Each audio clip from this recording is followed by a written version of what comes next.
Ripa, I think we can start the session. Now we are YouTube live. So Sure, can sir. you, Yes, sir. yeah. Let me just start the recording.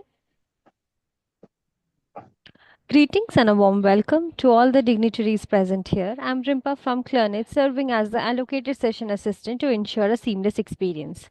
Clernet proudly stands as India's most relied upon digital platform, offering a multitude of enriching services exclusively for the doctors. It is with great pride that Clernet serves as a digital partner for this event hosted by National Neonatology from Gujarat, and the focus of today's session is lessons from expert management and challenges of osteopenia of prematurity in NICU. Now, I would like to invite Dr. Vishal Gohid, sir, to proceed. Over to you, sir. Thank you. Thank you so much, Rimpa. So welcome to all. And every weekly, as we know that we are running the neonatal Pathshala for the PG student and neonatal fellow and all the practicing pediatrician neonatologists. And today's topic is one of the hidden topic, or I would say the ignorant part of the topic, because everyone is so much fascinating regarding the ventilation and the other things, but this part sometimes we miss, specifically those baby who are less than 28 week or less than 1 kg, or those baby who are could not get enough milk initially, and sometimes because of the prolonged total parental nutrition, baby might end up with the this osteopenia of prematurity. So today's topic is the challenges regarding the osteopenia of prematurity in the NICU. And for that, I would like to invite Dr. Sandeep Tilwani, one of the young dynamic neonatologists from the Bhuj. He's a DM neonatologist, and he's working as a assistant professor over there, and he's doing a big NICU in the Bhuj, Adani Bhuj Medical College. So I welcome Sandeep, and over to you, Sandeep. You can start your session and share your screen. Yes.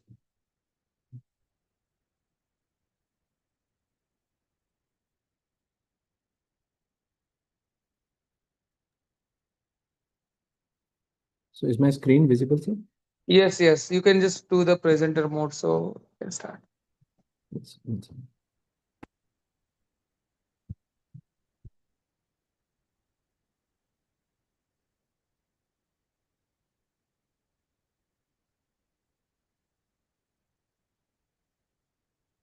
Okay. Yeah, yeah, we can see now. Oh, First of all, thank you so much, Sandeep, to accepting our invitation in short notice. And as we know, you had a busy time before 2 weeks for the Guj Neocon, and you did really great over there, and very fantastic conference you all organized. So thank you so much for that one. thank you, sir. Thank you. To begin with, I'd like to thank NNF Gujarat for giving me this opportunity. And as sir has rightly said, that all of us are very much sometimes fascinated regarding ventilation, intensive care, and we often uh, tend to miss out or skip on one of the utmost important aspects of neonatal care, that is the neonatal nutrition. And one such challenge in managing these extreme premature babies is the osteopenia of prematurity. So it is, since, as sir rightly said, that this is a session for postgraduate students and fellows. So I'd like to cover this topic in little bit detail so that the concepts related to the topic are clear. So for today's talk, the learning objectives will be, first of all, we'll understand the disease. That is a little bit about the intrauterine mineral accretion, what are the risk factors for osteopenia of prematurity, and what is the pathophysiology. Second, I'll be discussing a little bit about the various terminologies which are being used for this condition, and we'll try to understand which is the right terminology to use. Third is a little bit discussion about the various tests which are available for the diagnosis of osteopenia of prematurity. Of all these tests, what are the pitfalls in using all these tests, and why it is sometimes difficult to pinpoint the diagnosis of osteopenia of prematurity? Lastly, I'll be discussing in brief the prevention and management of osteopenia of prematurity, and what is the way moving forward. So with this, I'll start my talk. Coming to the first part of the talk, that is understanding the disease. So all of us know that the bone in utero, whenever it is being formed, it consists of the bone formation which is happening in utero occurs in two phases. The first phase where there is formation of the osteoid by the osteoblasts, and then there is a second phase where there is the formation of the where there is mineralization of the osteoid. Okay, so in the first phase, what happens is these osteoblasts, they will form the unmineralized osteoid, and once this osteoid is formed, the second phase is that there will be deposition of calcium and phosphorus, leading to mineralization of the bones. Okay. So bone formation happens in two phases. Now, calcium and phosphorus, they are the major constituents of the bone. And 99% of the total body calcium and 80% of the total body phosphorus, they are in the skeletal system at term gestation. Okay. So this is I'm talking about a baby who is born at full term. So when a baby is born at full term, almost 99% of his or her body calcium will be in the skeletal system, and 80% of the body phosphorus will be in the skeletal system. And the interesting thing is that majority of this secretion, that is all the deposition of calcium and phosphorus, which is happening in the skeletal system, majority of it is happening in the last trimester of pregnancy. So up to 28 weeks of gestation, there is very little mineral accretion which is happening. Majority of the accretion which is happening in the skeletal system happens during the last trimester. So that is why a child who is born premature will not have this chance of accretion of the minerals in the skeletal system. So this graph, it highlights the uh, serum calcium levels in the skeletal system as per the body weight. Okay, so as you can see here, when a fetus is having a weight of 1 kg, that is 1000 grams, the total body calcium is somewhere around 5 to 8 grams. Okay. And similarly, when the fetus grows up to 3 kgs, okay. So when the fetus is in utero and he has grown up to 3 kgs, then the total body calcium, it almost reaches up to 25 to 30. Okay. So what this graph shows that as the gestation progresses, your calcium content in the skeletal system, it increases. So the lower the weight, lesser the calcium in the skeletal system, the higher the weight, more will be the calcium. And the rate of accretion of this calcium inside the fetus in the last trimester is around 120 to 150 mg per kg per day. So almost daily this much mg per kg calcium is getting accumulated in the bones in the last trimester. Okay, this similar graph is for phosphorus also. So when a fetus is having a weight of 1 kg, then the total body phosphorus is around somewhere around 5 grams. And when the fetus grows to a weight of 3 kgs, then the total body phosphorus now increases up to 15. Okay, so again, here also, as we can see that as the gestation progresses, as the weight of the fetus increases, the amount of phosphorus and calcium in the skeletal system, it goes on increasing, and the rate of accretion for phosphorus is around 70 to 90 mg per kg per day. Okay. Then for this calcium accretion, calcium and phosphorus accretion to happen, it happens through the placenta. That is, all the calcium and phosphorus that is accumulated by the fetus, it is coming through the mother. And for that accretion to happen, there are two hormones which play a very important role. First is the PTH, that is parathyroid hormone, and second is the PTH related peptide, that is parathyroid hormone related peptide. So these are the two hormones which are responsible for the movement of calcium across the placenta from the mother to the fetus. And it is under the influence of these two hormones. Now, these two hormones, that is the PTH and PTH related peptide, both of these are produced from the placenta. Mind you, when the baby is in utero, the baby is not producing parathyroid hormone on his own. He is dependent on the PTH supply from the placenta. Okay. So here, whatever PTH and PTH related peptide we are seeing in the fetal stage, both of them are being produced only through the placenta and not through the fetus. What happens is under the influence of these two hormones, that is PTH and PTH related peptide, and also there is contribution from the high estrogen level during pregnancy. So under the influence of these three hormones, there is a positive calcium balance, that is calcium moves from the mother to the fetus under active transport against the gradient. So fetus is in a state of relative hypercalcemia, which means fetus will have a high calcium level as compared to that of the mother. This is important. Why? Because there is calcium accretion that is going on. That is, more and more calcium has to get accumulated in the bones. This is what happens in utero when the fetus is inside the mother's womb.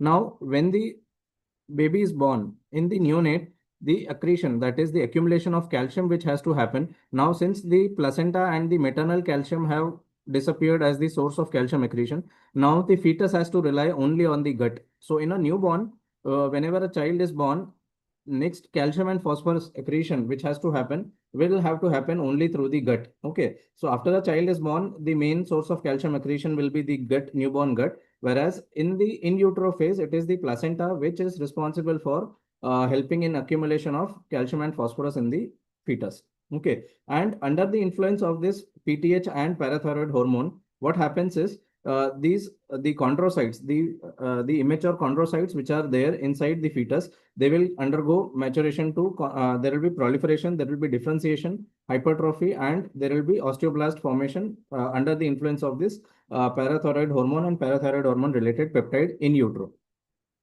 Okay. And the ratio of mother to fetal calcium levels is 1 is to 1.4. That is, the calcium levels in the fetus are 1.4 times higher than that in the mother. That helps to create a positive calcium balance in the fetus so that more and more calcium gets accumulated in the bones.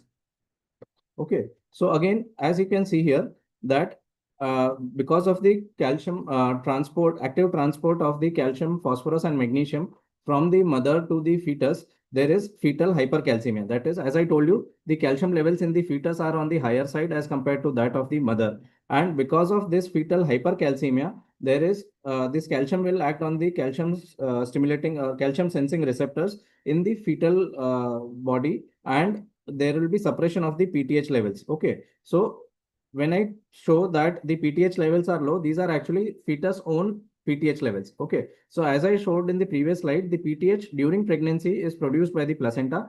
And because the PTH is produced by the placenta, there is positive calcium accretion in the fetus. Now, because there are high calcium levels in the fetus, the parathyroid hormone levels will be low in the fetus. Okay. And because the PTH levels are low, there will be also a deficiency of vitamin D. That is the active form of vitamin D, that is calcitriol, will also be low. So because these two hormones are low, there is more and more calcium and phosphorus deposition in the bones. Okay, because the action of PTH, the parathyroid hormone, whenever it increases, its main action is to remove the calcium from the bones, calcium and phosphorus from the bones. Okay, so because the fetus is having low calcium, low PTH levels, there is more and more deposition. There is positive flow of calcium and phosphorus towards the bone, leading to more bone formation. Okay. And along with that, there is active contribution from calcitonin. Okay. So this was about the bone accretion of calcium and phosphorus inside the fetus. Now, what happens at the time of birth? As soon as a child is born, it may be a premature baby or a term baby. So in either situations, as soon as the child is born, what happens is the placental supply of calcium from the mother to the fetus, it decreases or stops. Okay. So all of a sudden, the placenta as a source of calcium and phosphorus gets cut off. And also there is hypocalcemia because the source of calcium and phosphorus disappears from the fetus and as soon as the baby is born. So suddenly there is a hypocalcemia in the first 24 to 48 hours. Because of this hypocalcemia, the PTH and also there are low PTH levels because of the in utero fetal hypercalcemia. In the initial 24-48 hours, the PTH levels will also be low, and whatever little bit PTH is there, the receptors will not be very sensitive. So because of these reasons, in the initial 24 to 48 hours, there will be some degree of hypocalcemia. Also, sometimes in the even if it is a healthy baby, the amount of feed the mother is producing and the amount of feed the baby is taking in the first 24-48 hours will be less. So there will be less absorption of calcium and phosphorus from the feed. If it is a premature baby, all these changes will be exacerbated. That is, the transfer will altogether stop. There will be more profound hypocalcemia and there will be even lower PTH levels, more PTH resistance, and lesser volume in the initial 24 to 48 hours. As a result, the child is at a risk of hypocalcemia in the first 24 to 48 hours. Okay. So because of the changes which are happening at the time of birth, as I told you, initially what will happen, the levels of calcium will drop. Because of the decrease in the levels of serum calcium, the PTH levels will rise. Okay. So now PTH fall in the levels of serum calcium will stimulate the PTH secretion by the newborn. So as the levels of parathyroid hormone increase, what this parathyroid hormone will do, it will act on the PTH receptors which are present in the renal tubules as well as in the osteoblasts. So when it acts on the kidneys, that is on the renal tubules, what it will do is under the influence of parathyroid hormone, the kidneys will start absorbing more and more calcium. But the catch is that they'll absorb only calcium and they will allow the phosphorus to go. So under the influence of this hormone, what happens is the fetus which has initial or the newborn which has initial hypocalcemia under the influence of this hormone will start retaining more and more calcium, but it will continue to lose phosphorus through the kidneys. Also, the rise in the levels of PTH will increase the 1 alpha hydroxylase and it will increase the levels of vitamin D. Okay, the other effect that is happening on the bones is under the influence of this PTH, the osteoblasts now get differentiated to osteoclast. That is, there is osteoclastogenesis and there is starting of bone resorption. Ultimately, it will also release more calcium and phosphorus from the bone to the serum. So because of these two actions, what happens is the serum calcium levels, which had decreased, now starts increasing. But the catch is that the action on the kidneys is more predominant. As a result, there is wasting of phosphorus and there is reabsorption of calcium. Okay. So as you can see in this diagram here, that under the influence of the parathyroid hormone, what happens is there is more calcium and phosphorus reabsorption from the bone into the blood. There is increased calcium reabsorption from the kidneys, but there is increased phosphorus excretion, and also there is activation of this 1 alpha hydroxylase, which converts vitamin D to its active form. And under the influence of this PTH, there is more reabsorption of calcium and phosphorus from the intestine. But of all the three actions, the predominant action is action on the kidney. That is, under the influence of this hormone, what basically happens, the phosphorus starts getting lost in the kidneys through the urine, and there is more and more calcium reabsorption. So as a result, the serum calcium levels will be maintained to normal. Okay. So after having a brief knowledge of this background, let us come to the topic of interest, that is osteopenia of prematurity. So what is osteopenia of prematurity? It is basically a disease where there is undermineralization of the infant skeleton, either due to inadequate prenatal or postnatal calcium and phosphorus accretion. Okay, so the problem here may be either phosphorus accretion, or it may be calcium accretion, or it may be a combination of both.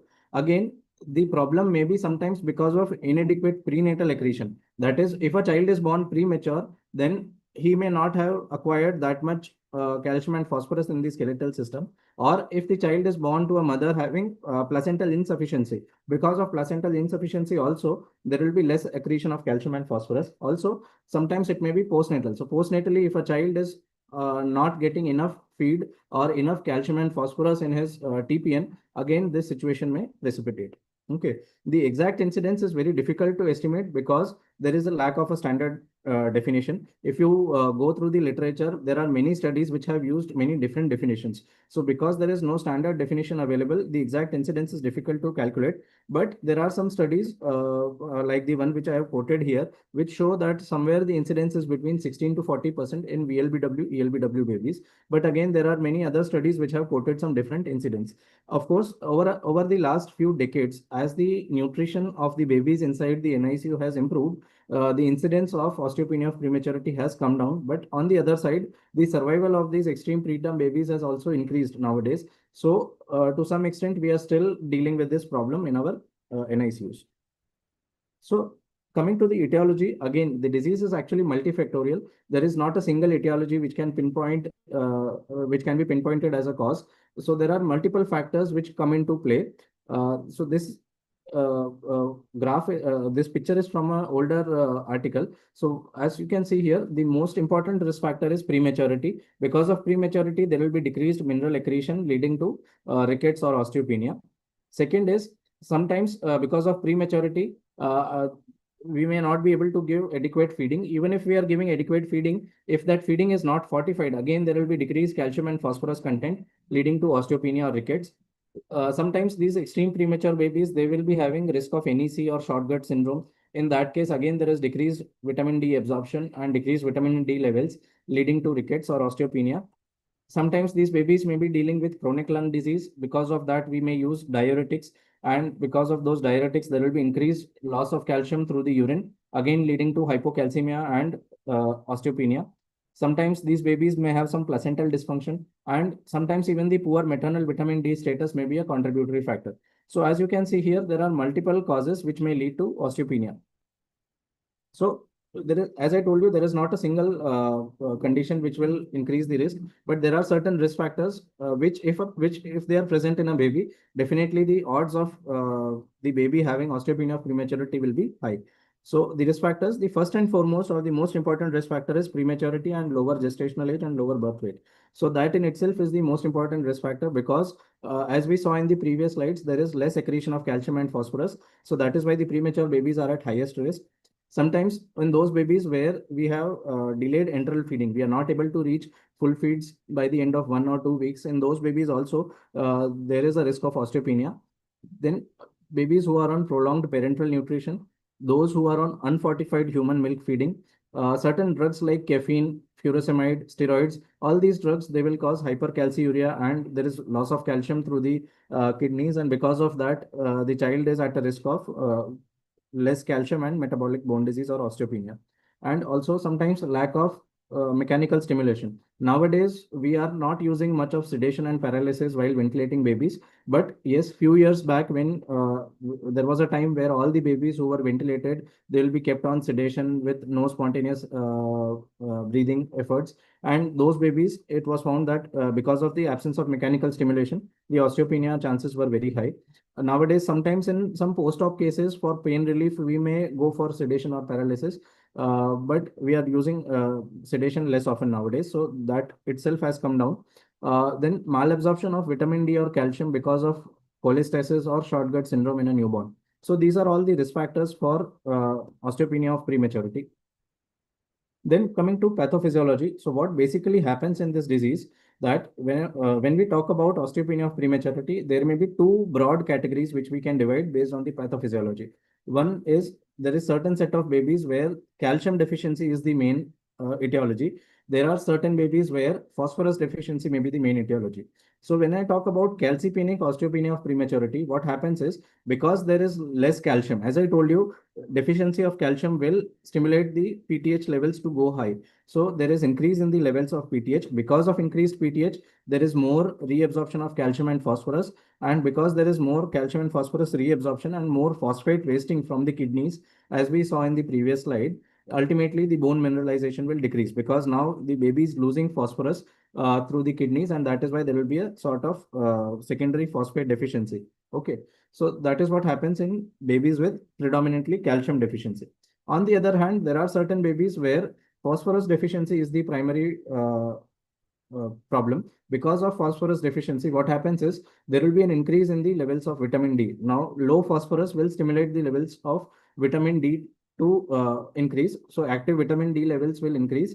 And because of increased phosphorus, the PTH levels will go down. So in these babies, there will be low PTH and increased levels of vitamin D. Now, because of this increased vitamin D, what happens is there is more excretion of calcium through the urine. So because of this predominantly phosphorus deficiency, now more and more calcium will be lost through the urine. Also, because there is low level of PTH, as we discussed in the previous slides, that PTH is important for chondrocyte differentiation and proliferation. So all those immature cells which are there in the bone, all the immature chondrocytes which are present in the bone, because of the deficiency or because of less levels of PTH, there will be chondrocyte apoptosis. Okay. So because of this chondrocyte apoptosis and because of the increased loss of calcium through the urine, again, there will be decreased bone mineralization, ultimately leading to osteopenia of prematurity.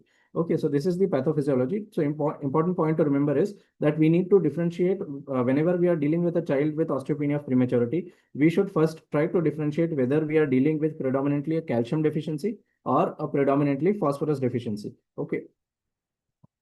Then a little bit about the terminologies which are being used. So if you go through the literature, there are many different terminologies which are being used for this condition. Uh, Initially, the terminology which was used very often was rickets of prematurity. Then in between, or even today, many of the literature, they are using the term osteopenia. And there is a new terminology which has come up in the last few years, that is metabolic bone disease of prematurity. So when I talk about osteopenia, the problem with using this terminology for this disease is osteopenia literally means what? It is actually an X-ray diagnosis. Okay. So osteopenia literally means decreased bone mass as identified by decreased mineralization on an X-ray or identified by on DEXA scan. Okay. So osteopenia is literally something which you can find out only on X-ray or some radiological investigation. But the problem is that to diagnose this disease, many a times X-ray may not be the ideal investigation. Okay, so if you rely only on X-rays to find out a decreased bone mass, then you may sometimes be late. So that is why osteopenia is not the ideal term to be used for this disease.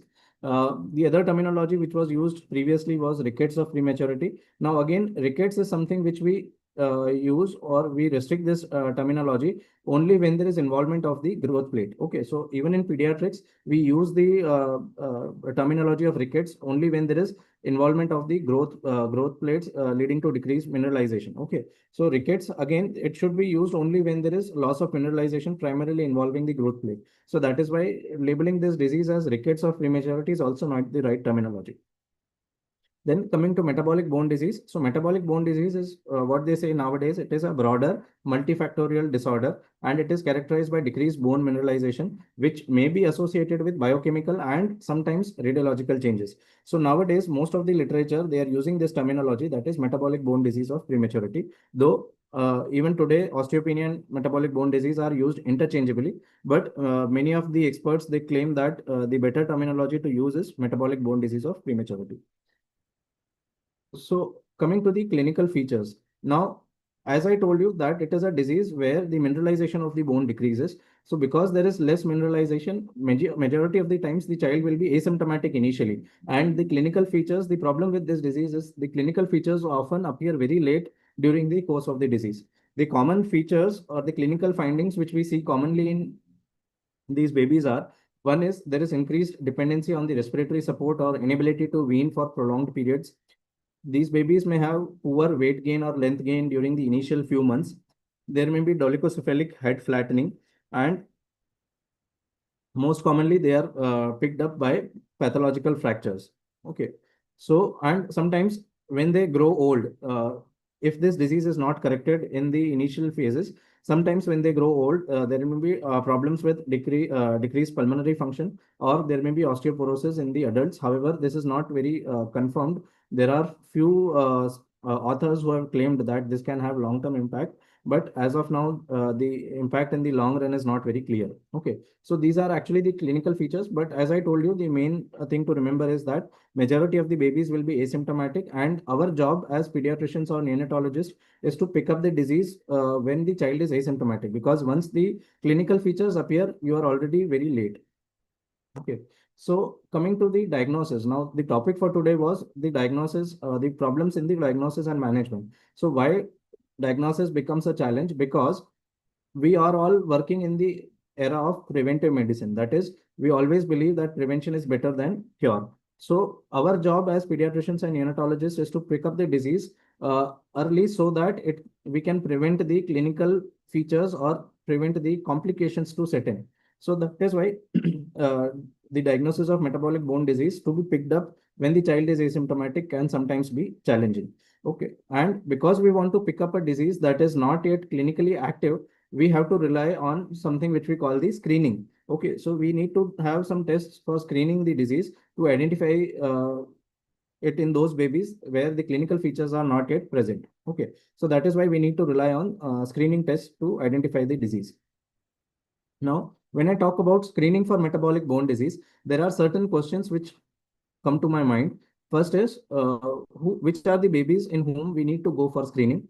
Second is what tests to use for screening, when to start screening these babies, how often to screen, and what cutoffs to use. So these are all the questions which may come to mind whenever you start thinking about screening for metabolic bone disease. I'll try to answer all these questions one by one. So coming to the first question, that is, who are the babies in whom you need to screen? So in the initial slides, I showed you the risk factors for metabolic bone disease. So again, when I think about screening a baby for metabolic bone disease, so all the babies who are having any of the risk factors which I mentioned previously, they need to be screened. So just to highlight those risk factors again, that is, I need to screen all the babies who are born ELBW or VLBW, all the babies who are having a short gut syndrome post surgery, or babies who are having necrotizing enterocolitis, or babies who are post GI surgery where nutrition is a problem, and babies with cholestatic jaundice. So these are the babies where screening is mandatory. Then what are the possible tests to which we can use for screening the metabolic bone disease? So if I talk about the possible tests, it is actually a huge list. So if I just read out the list, the most commonly used test is calcium, phosphorus, and alkaline phosphatase measurement. Second is the measurement of PTH levels, that is parathyroid hormone. Third is the tubular reabsorption of phosphorus. Fourth is urine calcium creatinine ratio. Fifth is vitamin D levels. Sixth is markers of bone formation and markers of bone resorption. Seventh is some imaging investigations like X-ray of long bones or DEXA scan or quantitative ultrasound. So if you look at the possible options which we can use for screening, it is a huge list. Which among them to use? Let us see one by one.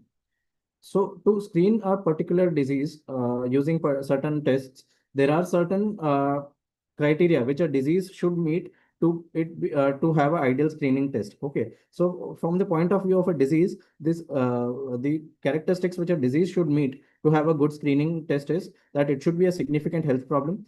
Second is it should have a significant asymptomatic or latent stage. Third is it should have a well understood natural history, and fourth is effective treatment should be available. Now, if I talk about these criteria for our disease of interest, that is metabolic bone disease, the problem with metabolic bone disease is that the overall incidence is not known because still there is no clarity about the definition as such. There are varying definitions and varying cutoffs used in different studies. So that becomes a challenge. Second is the natural course of the disease is not yet fully understood. Third is the radiological and clinical features often appear very late. By the time 40% of the mineralization would have already reduced. So these are the challenges because of the nature of the disease for us to have a good screening test.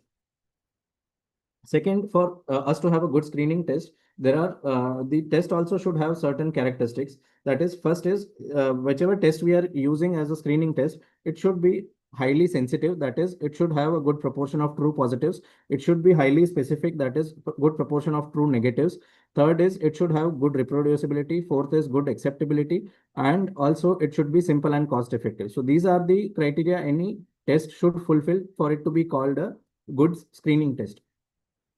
If I talk about the individual tests, so first test which is most commonly used or which will first come to our mind whenever we talk about metabolic bone disease is the serum calcium levels. Now the problem with serum calcium levels is that it is not useful as a screening test. The problem is that even if the child is having metabolic bone disease due to calcium deficiency, the PTH levels will increase. That is, the parathyroid hormones will increase and it will cause release of calcium from the bones, thereby bringing serum calcium levels to the normal.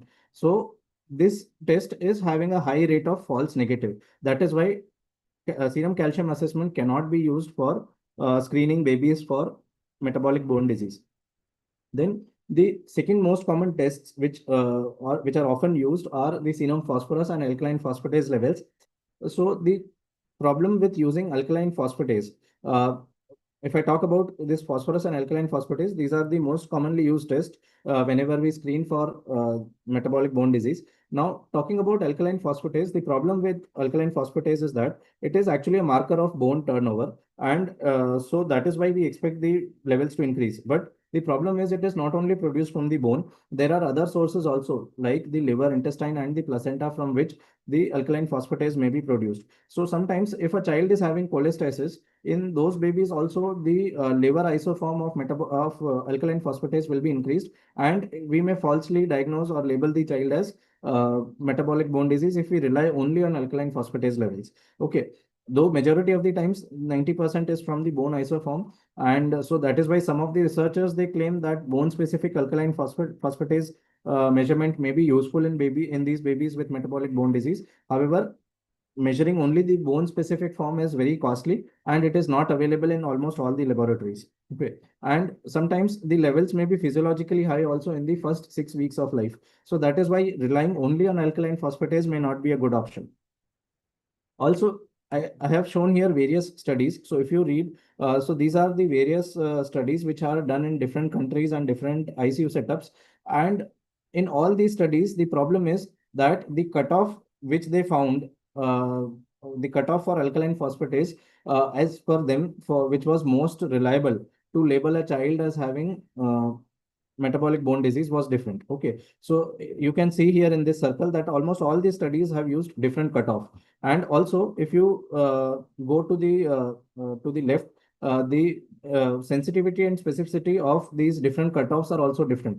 Okay, so that is why even till today in the literature there is no single cutoff beyond which we can label the child as having metabolic bone disease. So that is why it is not a very good marker to be not a very good screening test to be used for metabolic bone disease alone. Then if we come to serum phosphorus assessment, so the good point about serum phosphorus is that it is one of the earliest marker uh, to get altered in babies who are going to develop metabolic bone disease. The earliest marker will be low serum phosphorus level, and sometimes the level starts coming down by the end of second week only. Okay, but the problem is that even for this test, there are different cutoffs which are used in different studies. So if you go through the literature, there are many different cutoffs. Some studies have used a cutoff of 5.5, some have used a cutoff of 4.5, and some have used a cutoff of 4. So there is a lot of confusion in the literature in using this test alone for screening. Then coming to PTH levels, that is parathyroid hormone. Again, if the child is having predominantly calcium deficiency, then as I told you, because of the calcium deficiency, the PTH levels will be elevated. And if there is predominantly phosphorus deficiency, then the parathyroid hormones will be low or normal. But the problem in the literature is that here also, what cutoff to use for parathyroid hormone is not well known. For adults, the cutoff we use is 100, more than 100 nanogram per ml, but we are not sure whether the same cutoff will be sufficient for preterms also. So there was one study by this author which had showed that if you use a PTH cutoff of more than 180, then the sensitivity increases to 100% and specificity is 94%. But again, there are some authors which have claimed that the value which we use for adults, that is more than 100 milligram per deciliter also can be considered as abnormal. So again, there is some discrepancy in the literature as to what cutoff to use for PTH levels. Then coming to vitamin D levels, all of us know that the metabolism of vitamin D is closely linked to the metabolism of calcium and phosphorus. So there was a lot of interest in the past few years regarding the role of vitamin D in these babies with metabolic bone disease. But most of the researchers, what they have found that in the babies with severe metabolic bone disease, the vitamin D levels were normal, and they have concluded that vitamin D deficiency was less likely a cause of metabolic bone disease or osteopenia. But in those babies where the maternal vitamin D levels are high or are low, or where their child is having some malabsorption disorders, or the mother is on anticonvulsant therapy, in those cases, there will be some problem with the vitamin D metabolism, and those babies are more likely to develop metabolic bone disease due to deficiency of vitamin D. So it may be screened in these babies. However, as I told you that majority of the times vitamin D levels will be normal in the babies with metabolic bone disease. Then coming to urine biochemical markers. So this is very important. The tubular reabsorption of phosphorus. Okay, this test will help us to differentiate whether we are dealing primarily with calcium deficiency or phosphorus deficiency. And to calculate the tubular reabsorption of phosphorus, you have to send a urine sample for estimating urine phosphorus and urine creatinine. And at the same time, we need to send a serum sample for estimating serum phosphorus and creatinine. And then once we have the values of urine phosphorus creatinine and serum phosphorus creatinine, we can put in this formula, that is 1 minus urine by serum phosphorus into serum creatinine by urine creatinine into 100. And once we put in a value, we'll get the this thing result. And normal tubular reabsorption of phosphorus is somewhere around 85 to 95%. If a child is having low tubular reabsorption of phosphorus, that is the level is less than 85, and similar, and at the same time the child is having high PTH levels, then you are dealing with predominantly calcium deficiency. On the other hand, if you are having a child which is having high tubular reabsorption of phosphorus, that is your TRP levels are more than 95 and the PTH levels are low and phosphorus levels are low, then you are dealing with predominantly phosphorus deficiency as a cause of metabolic bone disease.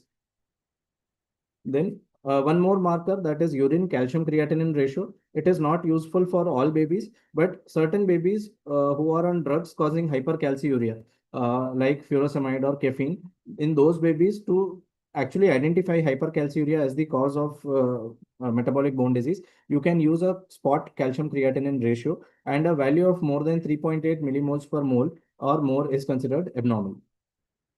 Then there are other markers for bone formation or resorption like osteocalcin or telopeptides or bone specific alkaline phosphatase. But there is not much data available in the literature to consider these as useful screening tools. So at this point, they are all research tools and we are not using them for screening. Coming to imaging, so the problem with imaging is that X-ray of long bones is easily available in almost all the units. But the problem is that for X-ray changes to appear, as I told previously, the bone mineralization should decrease by almost 40%. Okay. So by the time X-ray changes appear, we may already be very late. Okay. And sometimes they may show changes of rickets, the typical cupping, fraying, splaying, or the loss of line of mineralization, or sometimes the babies may end up with fractures. So these are the features which we may see on X-ray of long bones. DEXA scan, again, it is gold standard to assess the bone mineral density, but the problem is it is costly. The child will be exposed to ionizing radiation. And third is that there is lack of normative value for preterm neonates. One more tool which is used in some of these studies is quantitative ultrasound using the speed of sound. Again, here also it is predominantly a research tool. There is not much data available, and also it is not very commonly available to be used as a screening tool. Okay. Uh, then this study was done in 1984, where the author, that is Ku, had given a severity score for metabolic bone disease. And so what he did is that based on the X-ray findings, you can grade the severity of metabolic bone disease. So grade 1 is when there is normal white line at the metaphyseal region. Grade 2 is there is loss of white line at the metaphysis with the thinning of cortex. Grade 3 is there is cupping or fraying at the metaphysis, and grade 2. And grade 3 is you have all the features up to grade 1 or grade 2 followed by a fracture. So this is how he graded. Okay, so if you can see here, so grade 1 where you have normal, so this is grade 0. So first X-ray is grade 0 where the white line is normal and there is normal mineralization. Grade 2 is the loss of white line with thinning of cortex, as you can see here. Then grade 2 with loss of white line and there is some fraying or splaying at the metaphysis. And lastly, grade 3 is fracture. Okay, but as I told you that it is not useful now. This classification was given way back in 1984.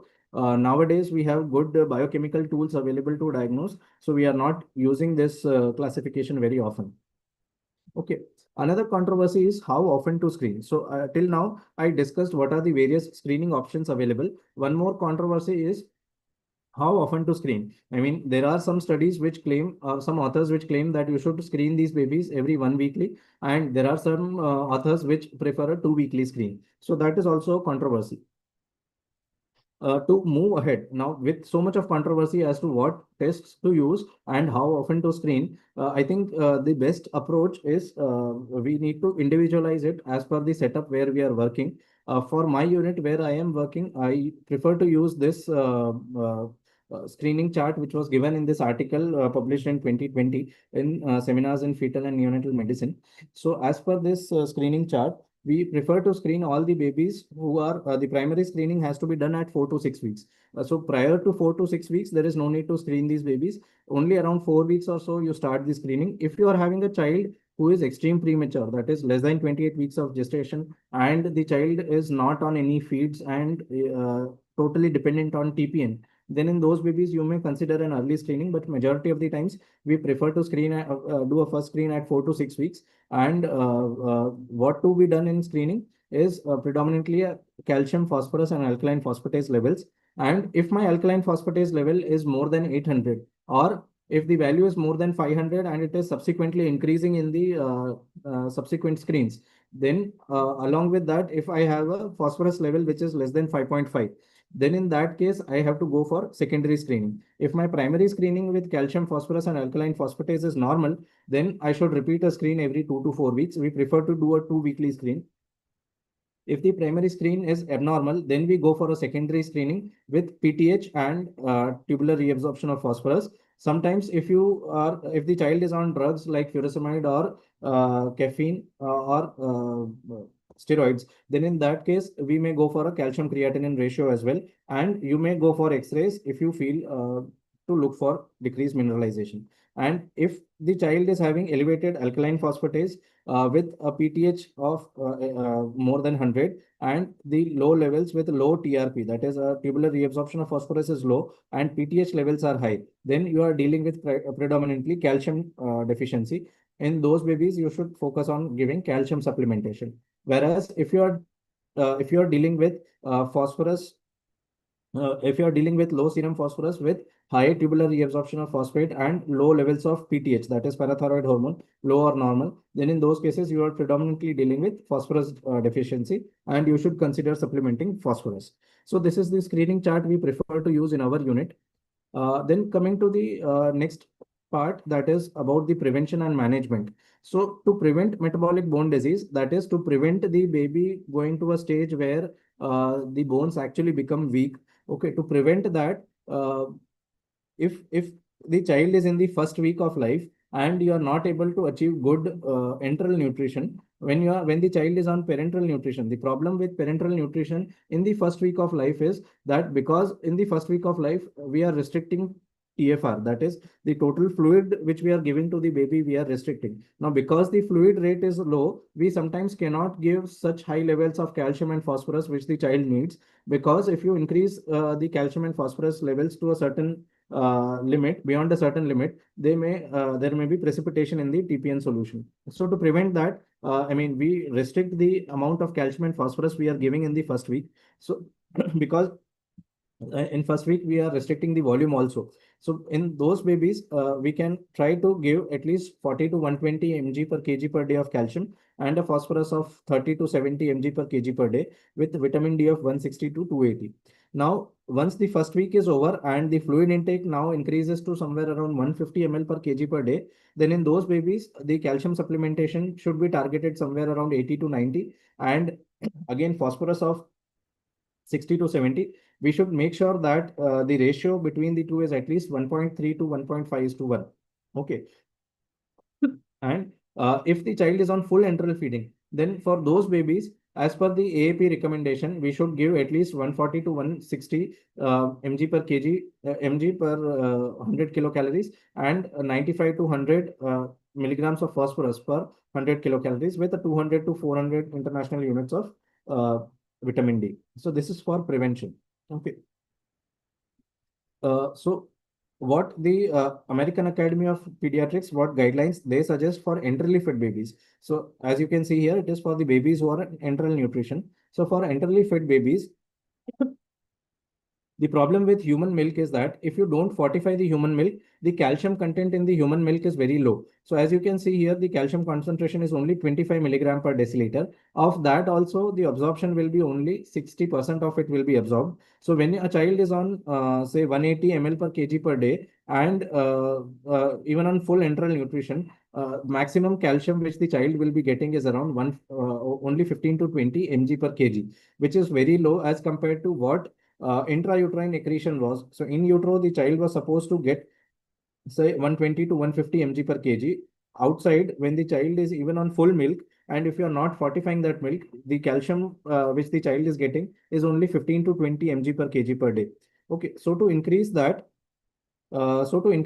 we either can switch on to a preterm formula, which is not advised. Rather, what we advise or what we do nowadays is we go for fortification of the human milk. So when you fortify the human milk and ensure the feed volume of around 150 to 180 ml per kg per day, then you are ensuring that the calcium which the baby is receiving is somewhere around 100 to 120 mg per kg per day, which is somewhere close to the rate of fetal accretion. Okay.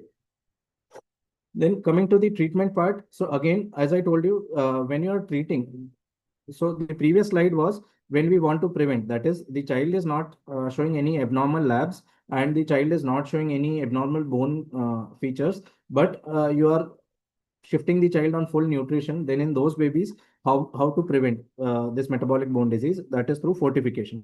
And for babies, once they have landed up with metabolic bone disease, then as I told you, we need to decide whether we are dealing with primarily calcium deficiency or phosphorus deficiency. So if you are dealing with primarily calcium deficiency, then in those babies you need to give elemental calcium at 20 mg per kg per day. You may increase gradually to 70 to 80 mg per kg per day.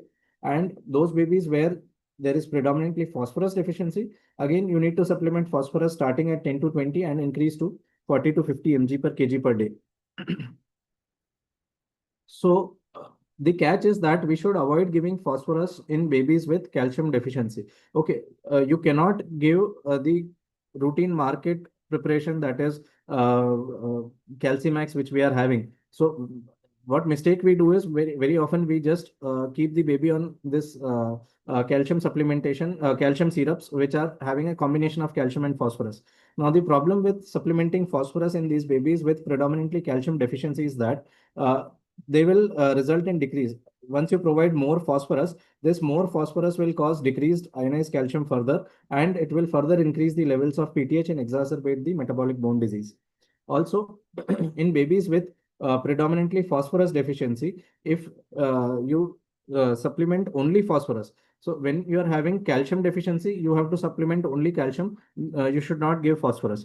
But if you are having phosphorus deficiency and you provide only phosphorus, then in those babies also what happens is that there will be relative excess of phosphorus because you are providing only phosphorus and not providing calcium. So in the babies with phosphopenic metabolic bone disease, you have to make sure that you are providing increased phosphorus, but at the same time you have to provide calcium such that the ratio of calcium to phosphorus is maintained. Otherwise, if you are providing excess of phosphorus only, it will lead to decreased ionized calcium, hyperparathyroidism, and further worsen the phosphate loss. Okay. So this is just a treatment algorithm. I think I have discussed almost all the things, but this thing I just wanted to highlight that if you are dealing with calcium deficiency, predominantly calcium deficiency, then we have to make sure that the phosphorus supplements are stopped. Okay. On the other hand, if you are dealing with phosphorus deficiency, you have to ensure that the calcium phosphorus ratio is uh, maintained and you are providing calcium supplements also. Now moving to the last part, that is with so much of controversy, how do we move ahead? So some golden points. That first is screening should be restricted to all the premature babies who are showing the risk factors. Metabolic bone disease is commonly associated with deficiencies of calcium and phosphorus, and majority of the times vitamin D is not the culprit. There is lack of normative data and clinical trials, and there is no established screening practice uh, for metabolic bone disease in most of the premature infants.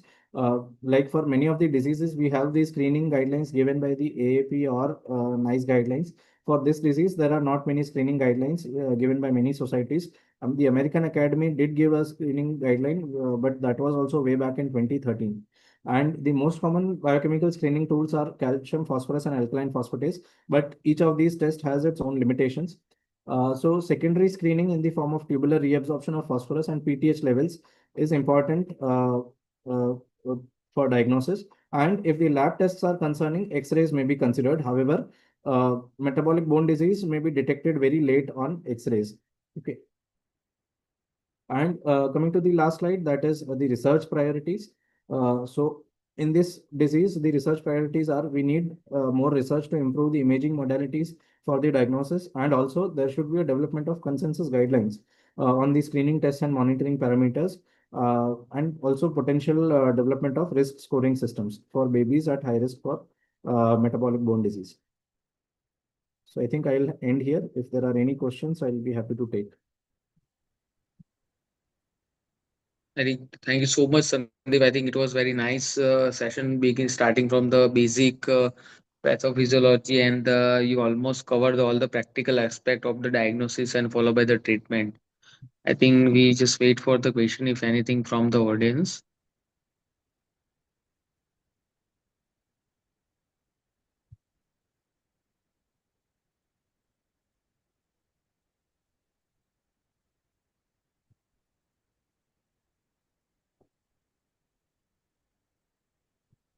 I think all the participants who are with us, you can directly unmute the things and you can directly ask the question to the Sandeep if you have any question.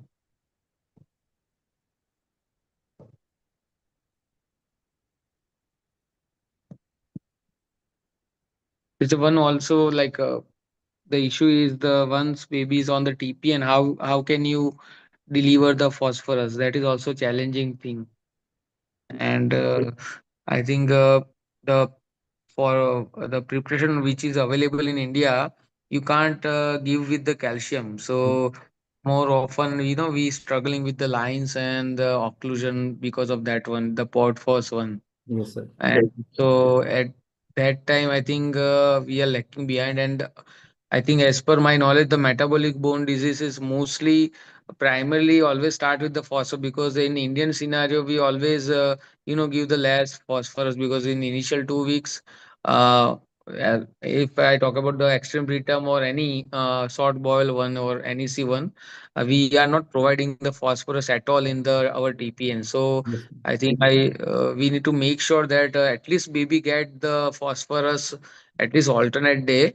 Calcium and phosphorus. This is one of the things you can do in NICU, or either if parents or they are affordable efforts, that if there is no any issue with the affordability, you can insert the two lines. I think one for the phosphorus and one for the calcium preparation. So generally we used to give the phosphorus in the TPN, and there is no crystallization is there. And same time the calcium also you can give in the different line.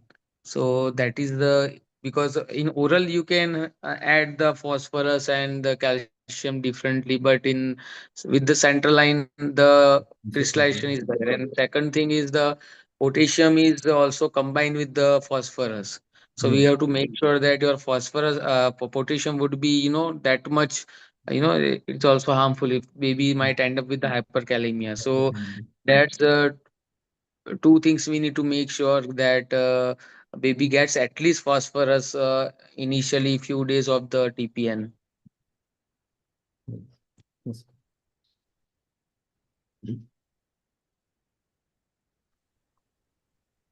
Hello. Yes, Yes. Sometimes we do only alkaline phosphate. It is around 800 or so. Should we start some treatment or not?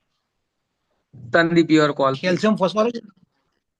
Hello. So again, as I told you that the problem with relying only on alkaline phosphatase is one thing is that it can sometimes be physiologically elevated in the first few weeks of life. Second is that, as I told you about the pathophysiology of the disease, that you may be dealing with calcium deficiency, you may be dealing with phosphorus deficiency. So just relying on only one alkaline phosphatase may not be a good choice. At least you should go for a combination of alkaline phosphatase and phosphorus. And if both of those tests are abnormal or in favor of the diagnosis of metabolic bone disease, then it is a good practice to actually, if you have a setup where it is possible to do a tubular reabsorption and PTH, you should do it.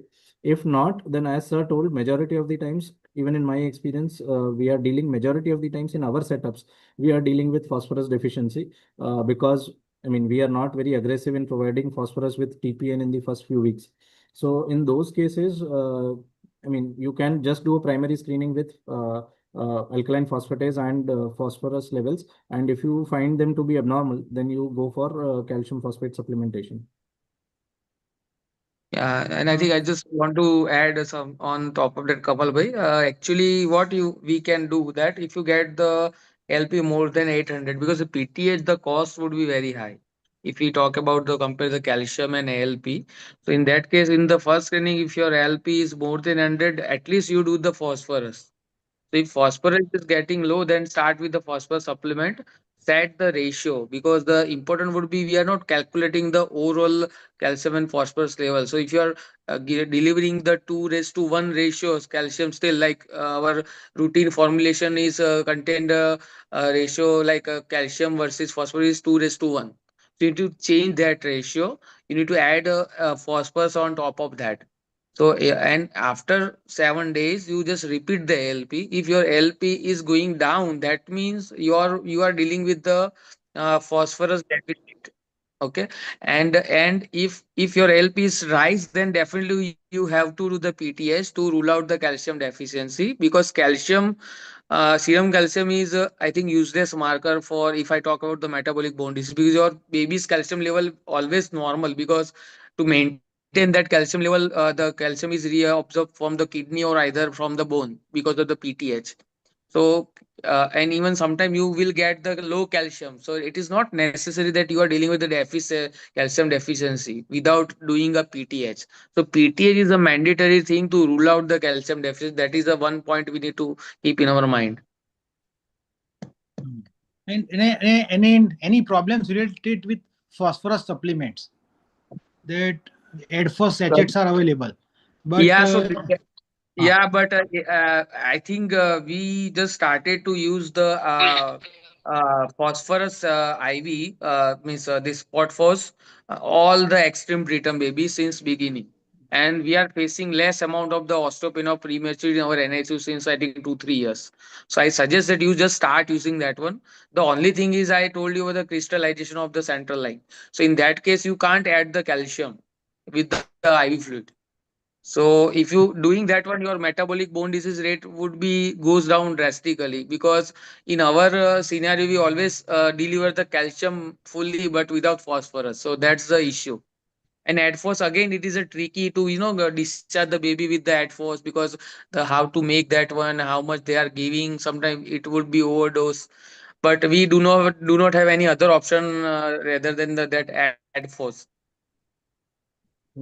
Sir, even that POTFOS IV one which is available in some of the Hmm. studies or in some of the centers outside also they are using that IV POTFOS for oral also. I mean, if the child is on full feeding, they are telling that you can give the same solution through mouth and it has got good Again, result. I have worry about the potassium on that one. I don't know Mm. how much it is, the absorption is there.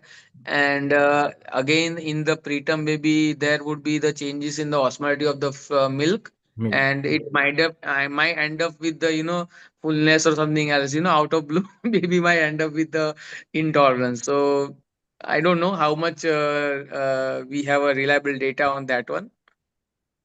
so preterm baby, can we give high vitamin D? Vitamin D. Yeah, we can but Extreme preterm ultimately, baby. as already Sandeep told, that vitamin D3 has a less role in the metabolic bone disease. Of course, if we get the deficit level like less than 20, of course, we need to address that one. But for the metabolic bone disease, it would be less likely to have, the vitamin D3 deficit and leads to the metabolic bone disease. So, yes, if we can check, it is a part of the workup. Once you get the calcium deficiency, I think we need to rule out the vitamin D3 Mm. deficiency. Rather, in phosphate deficiency, I don't think so. We need to do the D3 level. Okay, thank you.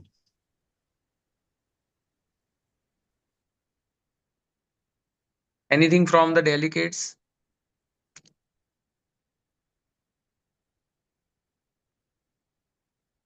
I think, Sandeep, we can end the session. Thank you so much, Sandeep. It was really excellent session, and I think you cover almost all the things. And thank you so much again to accepting our invitation. And we are going to take advantage of you in future also. My pleasure, sir. Thank you. Thank you so much, Yeah. sir. Thank you. Thank you, Rimpa. You can end the session. Yes, sir. Thank you so much, everyone, for joining this session. Planet is really glad to have all these brilliant people together. So, with all your permission, I'm closing the session for today and looking forward to hosting you again. Thank you so much, everyone. Thank you. Thank you so much. Bye, Sandeep. Bye. Bye, Kamal bhai. Thank you.